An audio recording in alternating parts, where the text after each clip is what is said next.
Hey, awesome people of YouTube, welcome back to a second Baldur's Gate video on the channel. Right? We're gonna be doing 5 tips. I will be hopefully doing a few of those 5 tips for Baldur's Gate 3. But before we get started, I just want to say, if you want to help support the channel, you can do so by leaving a like, comment, subscribe. It helps with the algorithm so more people can see and then all that wonderful stuff. And if you want to see something else on the channel or have any feedback or anything, do let me know down in the comments. And I do have my own Discord. You can join it, link is in the description. And last but not least, I try to stream almost every single day around 4 p.m. Eastern, so do check it out. But with all that said, let's get into the tips of Baldur's Gate. One of the first things is take your time with character creation. I know you have, just from the origins, you have a custom character. You play as one of the origin characters that you'll find in the game. I would not recommend playing Dark Urge for the start. I would recommend doing a custom character and spending time figuring out what you kind of would roleplay as. Would you be a dragonborn or would you be a half orc? You know, spend time. Go with what you want. Don't. I wouldn't recommend looking at the builds and guides for the first one. You know, just you can look at them, but just immerse yourself. Who do you think you want to be in the game? You know, do you want to be a gnome who is a rock gnome? You know, who just cast spells, or do you want to be a sneaky gnome, or do you want to be more of a paladin up front, smacking people, stuff like that? Just take your time, right? Because later in the game, the good thing is if you find the one person, which we'll talk at some point, you'll be able to respec your class. You'll be able to change it. So if you are a rock gnome, for example, and you don't want to be a paladin, you want to be a sneaky one, you'll be able to do so. But take your time. The biggest things that you won't be able to change would be your race, your sub race, background, and I think that's about it. Maybe skill expertise and skill proficiency. Those are things you might not be able to change, but take your time. It's okay. Once you've taken your time to figure out what you want to do, go to your appearance and change. You can randomize it. You know, since if you're playing a shorter character, you only have 2 body types. Just these 2. Playing somebody who is like a human or dragonborn, you think you'll have 4. You have 2 males and 2 females, 1 shorter, 1 taller. But take your time, make a character what you want him to look, make him look cool. But another thing with that is when you pick in your classes, make sure you kind of read what you'll be proficient, because if you look on the right side for like a sorcerer, you see a star to charisma. That's where your damage comes in. Make sure you pay attention to that. Versus like a wizard, even though he's a spellcaster, his damage comes from intelligence. Or a barbarian who is strength, bard charisma, cleric wisdom, druid is also wisdom, fighter is strength, monk is dexterity. You know, do take your time and pay attention to those things. But with that said, let's get into tip number 2, which will be in a second. Alright, tip number 2 is explore and interact with people and stuff in the game. But be careful, because if, for example, object or somebody you can loot is highlighted red, that will be stealing, so be careful of that. But other than that, loot around. There may be some secrets, quests, and stuff like that. Welcome to Rivington, South Coast Way, that you North normally Worms Crossing. would normally not be able to get, especially if they're secret quests, you know, because you haven't talked to them. You just rush through the game. So take your time, especially on the first playthrough. Explore. Now there may be a secret treasure chest buried. There may be a cool cutscene or somebody you would normally not meet. Stuff like that. I'm gonna try to explore. As you can see. That's curious. As you can see, I would normally not find a dirt mount if I didn't explore. Might have some cool stuff, I might not. We'll see. Obviously this is towards later in the game, but you'll still be able to find some stuff. Look at that, gold and pretty cool stuff that I can make some money or use. You would normally not meet, or not meet. You would normally not find. It's just so much to explore, so much to take in, so many cool people to talk to. Go ahead and explore. That's the wonderful part of the game, is not only just your choices matter, but exploring and talking to people is also a huge part, you know. So I definitely recommend exploring. That is my tip number 2. Well, tip number 3, always here, is managing your resources. Keep an eye out on your party self, your spells, your equipment, and rest, be it a short rest or a long rest, when you need to replenish your spells if you need, and your health. Right? Use your resources like potions, scrolls, and other items when you must, primarily in crucial and challenging situations. It also depends on your class. For example, this is a sorcerer warlock, so I can replenish some of my stuff by having a short rest. Would be great? No. But normally for like spellcasters, they would need long rest to replenish their spells. So you don't want to just throw them away. You want to use them effectively. If you have a big AoE spell, for example, like a fireball, I wouldn't want to cast it on one person. I would wait, for example, like, obviously I'm not going to cast it. Let me get a bit closer. I would try to cast it where I can take out, maybe not even take out, but damage 4 or 5 people, Let me get a better spot, but keep an eye on that. If you are hurt, be it during a battle or outside the battle, short rest if you can. Or pop potions if you can short rest. Look at that.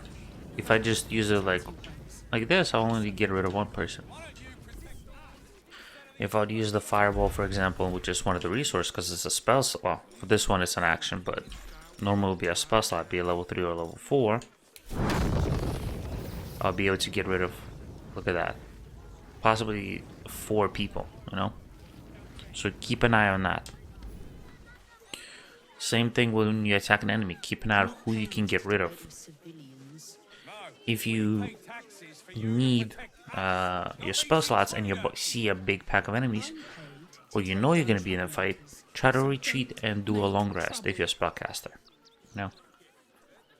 But keep an eye out on those resources, and maintaining them is going to be really helpful, because you don't want to go in a big battle or into a boss fight just to not have your big damage spells, or not have enough health. Your equipment might be lacking, stuff like that.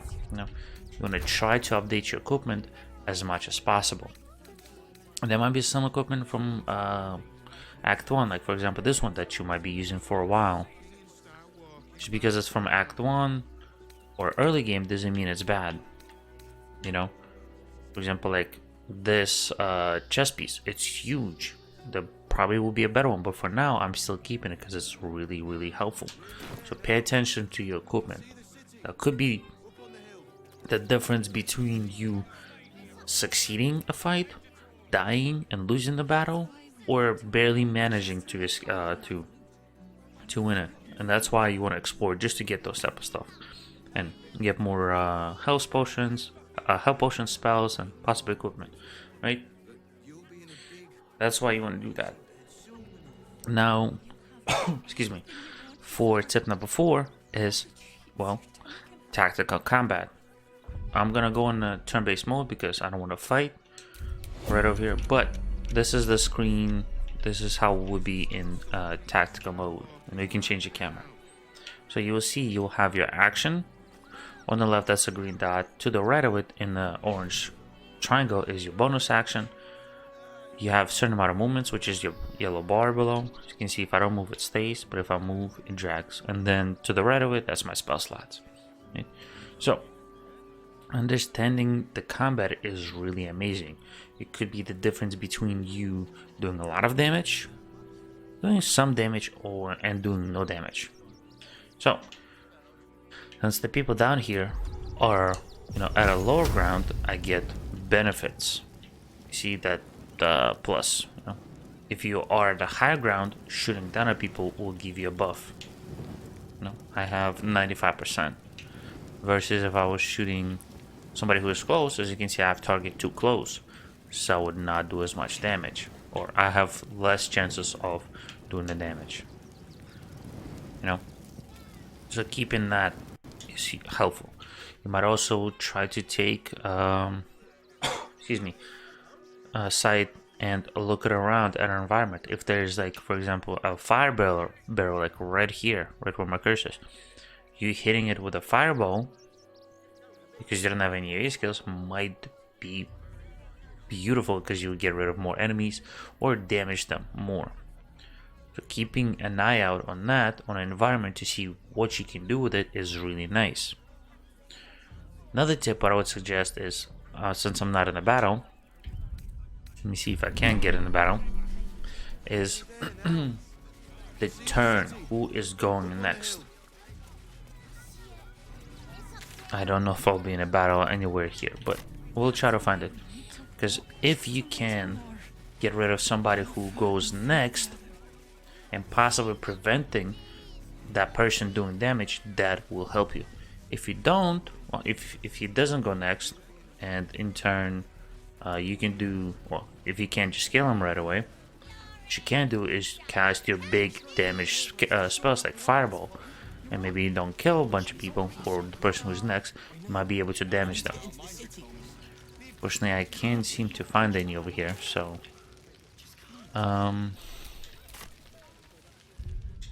actually I know where we can get it.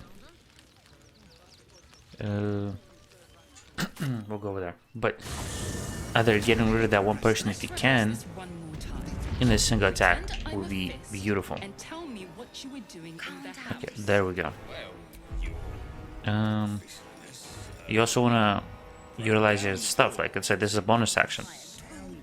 Like charisma, I'll make it to, since my damage is charisma, I'll make the enemies take well, have disadvantage. So we'll do that. We'll start the battle, as you can see. Now, I won't be able to get rid of him since he has a lot of health, but to the right of him, there's somebody else who will go. And this will be this person. Since I can't get to him, what I can do is I can jump, get close. I might still not be able to get rid of him, but I'll be able to do still damage. Since I jumped, I used my bonus action, which means I cannot do my Legacy of Avernus Searing Smite or the Branding Smite damage, but I can still hurt him. As you can see, I'll do 8 to 20. In reality, I did more because my weapon is enchanted and I have Underdog Bravery because I'm surrounded by 2 enemies. That's where those beautiful things come in hand. So I'll be able to eliminate him. Boom. Massive. Okay. Fortunately, I can't get rid of Still Watcher, but I have some cool stuff so he does not do as much damage. Now, what we can do is we can cast a Fireball. Ooh, apparently not. Since I'll be, unfortunately, provoking opportunity attack, what we can do is, for example, do our Eldritch Blast and push him away, you know, possibly. Since I have a 90% chance, even though it's close, it's just a little bit enough away. But I can't hit that person because he's behind them. So what I can do is just do that. And you can see I'm threatened because there's an enemy in my face who's bigger. And you can check that by pressing left trigger and select, and you can see down below, threaten an enemy close has disadvantage on range attack rolls. But since it's still 90%, I'm going to take that. See, unfortunately, that didn't work out. Right? But as you've seen, I got rid of that one archer with my first attack, which helped me not take as much damage. In reality, I took pretty much no damage. That's what you want to do. You want to try to make sure you eliminate the person who goes next after. And you can see also on them, if you look at them and press down on the D-pad, and you can see their resistances. Like this person is immune to psychic and poison, and he's resistant to bludgeoning, piercing, slashing, which means he takes less damage. But he's weak to lightning, which means he takes double damage. So understanding this stuff will be just beautiful because you can do damage. Now look at that. We're gonna throw a ward like so, and since he has not taken damage, he took 36 damage alone. Now, he might have taken less. So understanding this type of stuff will be helpful. Make sure you examine the enemies before the fight, and sometimes during the fight will be great because you can take advantage of certain stuff on them. Now, you can do a pummel shake, you know. You don't have to go your action so much. You can go with a bonus action. Daze them, which unfortunately was not, allowing you to do a lot more damage. And since, make sure you also, you know, look at your characters, which will help you in the fight. And boom. But that is pretty much for this tip. And last but not least, experiment and save often. Don't be afraid to experiment with different choices and approaches, different dialogues. That's where the game offers you a high level of freedom. You can be a great noble person, or you can be an evil murderer, or you can be somebody in between, or you can just change depending on the day. You have that freedom. And the reason why you want to save is because, well, the choice might lead you into the path that you don't want to take. So saving will help you. Or if you fail a save, like a dice roll, you can go back and load it. You should kind of leave with your choices, but you can do so and kind of get that load that you kind of wanted. Doing so will be what makes this game great. It's just a freedom to experiment stuff.